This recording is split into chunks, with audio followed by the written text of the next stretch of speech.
pas connaître l'affect a permis aux extraterriens d'éviter les guerres, les invasions, les persécutions, enfin tout ce qui relève d'un ego toxique. Ils ont pu consacrer ces budgets pharaoniques au bien-être et à la santé, jusqu'à connaître l'immortalité. La présidente a expliqué que nous rendre immortels ne serait pas une bonne idée. 4e épisode, l'Assemblée nationale. Le matin suivant, la présidente, casque audio vissé sur les oreilles, écoute Ascenseur pour l'échafaud de Miles Davis. Elle voit le docteur entrer, accompagné de Carole, qu'elle n'entend pas mais qui doit dire quelque chose du genre « Votre rendez-vous est arrivé ». Elle ôte ses écouteurs. Bonjour, docteur. Bonjour, madame la présidente. Alors, cette solution pour payer. Ah, comment payer ? Laissez-moi deviner. Des billes comme à l'école ? Des Pokémon ? Des magnets, comme on dit ? Nous ne pouvons pas payer en monnaie locale parce que nous n'en avons pas. Nous pourrions la produire, mais il s'agirait de fausses monnaies qui dévalueraient les vôtres. Eh bien, payer en bitcoin. Nous pourrions en effet créer, ou mieux, pirater une crypto-monnaie numérique totalement artificielle, très à la mode chez vous en ce moment. Mais nous ne voulons pas ajouter à la suspicion et aux confusions ambiantes. Alors payez en or, si cela vous chante, puisque vous êtes si malin. Vous en avez, dites-vous, à foison. Excellent, madame la présidente. Nous progressons. Il sera en effet très facile pour nous de payer en or, car comme je vous le disais, c'est un produit peu valorisé chez nous. C'est la solution la plus rationnelle qui nous est venue à l'esprit. Très bien. Vos fournisseurs de sable nous achèteront ce dont ils ont besoin en nourriture, éducation, santé, et pour cela, nous les aiderons. Vous oubliez les armes, présidente. Les aider à consommer vos produits pour produire plus en polluant plus ? Consommer plus d'énergie fossile ? Vous savez très bien que vous appauvrissez votre terre, vous l'asphyxiez, et vous avec. Ce serait du suicide. Nous devons hélas abandonner l'or, qui aurait été bien pratique pour nous, pour passer à une autre solution. Notez que cette deuxième solution à laquelle nous avons pensé n'est pas non plus sans défaut. Mais elle est proche de celle que vous pratiquez tous les jours, et donc elle serait plus facile à expliquer. Eh bien, tant mieux. Quitte à expliquer une absurdité, mieux vaut qu'elle soit simple. Il y aura plus de monde pour se foutre de nous. Voilà l'idée. Nous pourrions payer en produits, en équipements. Vous dites en biens de consommation, je crois ? Ah oui, bien sûr. Avec des produits plus performants que les nôtres. En effet, nous maîtrisons par exemple parfaitement, outre les applications de la physique quantique, des matériaux révolutionnaires, des médicaments universels, la supraconductivité ou des ordinateurs télépathiques. Impressionnant. Et quoi d'autre encore ?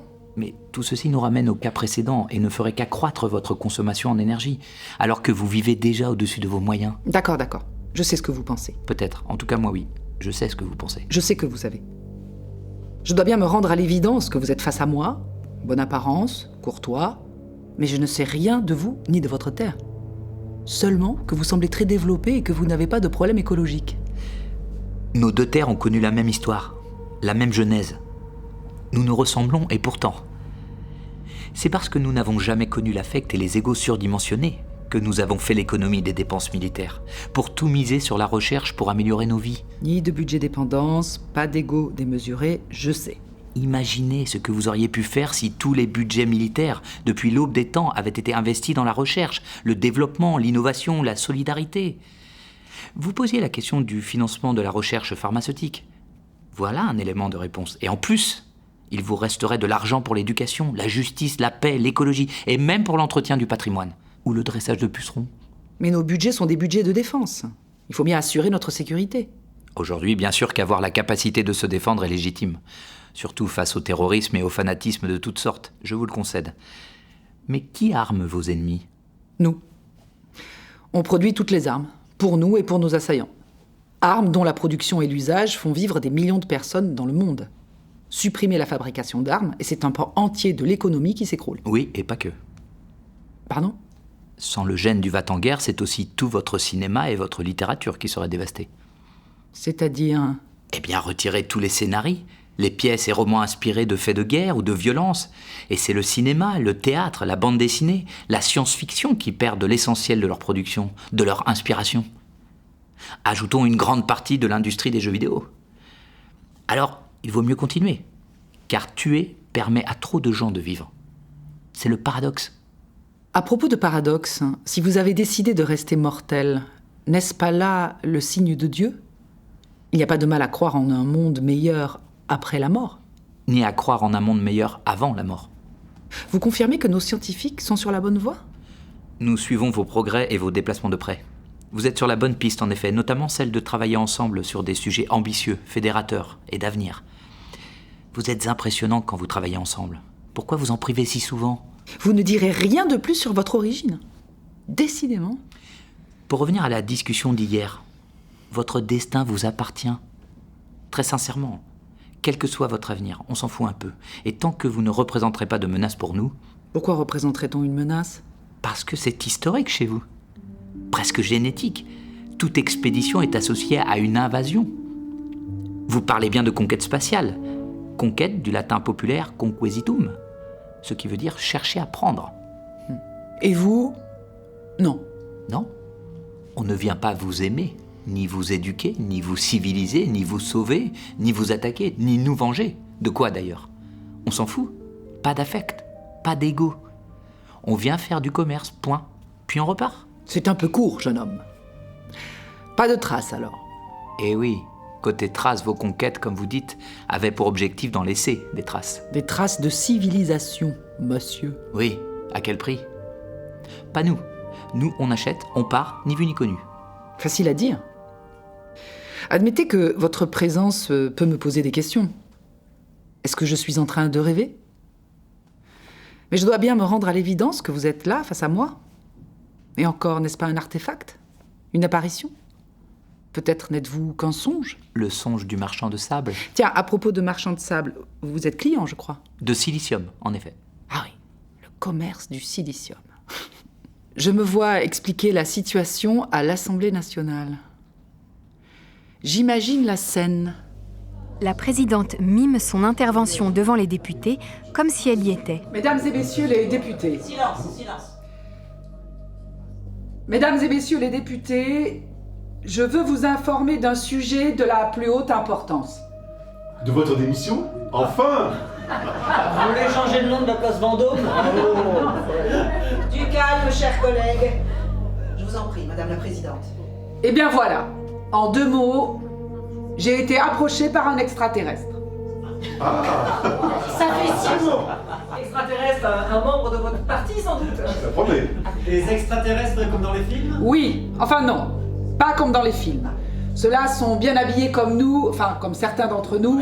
On ne vous permet pas ce genre de critique vestimentaire, franchement. Et alors, ils sont comme nous, les extraterrestres ? Oui, enfin non, pas tout à fait. En fait, on dit extraterrestre, mais il faudrait dire extraterrien. Extraterrien ou martien, zéro immigration. En plus, ils sont purement rationnels. Rationnel, précisé. Eh bien, ils ne veulent pas imposer leurs idées. Ils n'ont pas d'ego. Ils ne cherchent pas le conflit à tout prix. Oui, je sais, ce n'est pas facile à conceptualiser. Pour économiser, dépensons plus. Je ne comprends pas. Et quel rapport, présidente ? Ah, je sais pas. Notez que moi-même, je comprends pas tout ce qui se dit ou se passe à l'Assemblée. Ah bon ? Non, c'est sûrement une réaction épidermique au mot rationnel. Allez savoir. J'ajoute qu'ils lisent aussi dans nos pensées. Ah, ça c'est embêtant. Très embêtant même. On ne veut pas les voir ici. Mais comment vous le savez ? Comment je le sais ? Parce qu'ils parlent. Il parle français ? Bah oui, français. Je ne parle pas le COBOL ou l'HTML. Ah, et pour l'anecdote, ils viennent acheter du silicium. Du silicium ? Oui, ils veulent acheter pour leur puce électronique un silicium spécial, qu'on ne trouve que dans les sables purs non pollués, donc dans les pays les plus pauvres. En quoi cela nous concerne-t-il ? Ils veulent notre bénédiction pour faire du commerce équitable, non polluant, en payant le silicium à sa juste valeur. Pas question, c'est une manœuvre politicienne. Et nous sommes contre. C'est une ligne rouge. Ici, c'est la question de l'intérêt général qui reste une notion exotique pour certains. Une ligne rouge ? Oui, il faut toujours une ligne rouge. Une ligne rouge à ne pas franchir, sinon... Sinon, on déplace la ligne rouge. Ah bon ? Mais comment vont-ils payer ? En monnaie de singe ? Eh bien nous sommes contre. On ne sait pas encore. J'ajoute, pour être plus clair, que ces extraterriens ont des pouvoirs un peu rock'n'roll. Des extraterriens rock'n'roll. Ce sont des fake news. Jugez par vous-même.